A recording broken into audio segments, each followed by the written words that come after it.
这是反向的不锈钢陶瓷镊子啊。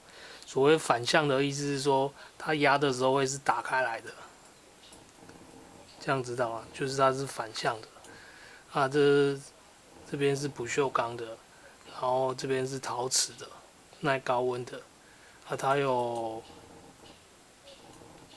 这种比较直的嘴跟弯嘴两种，这样子。按压它是打开来的，就是反向的。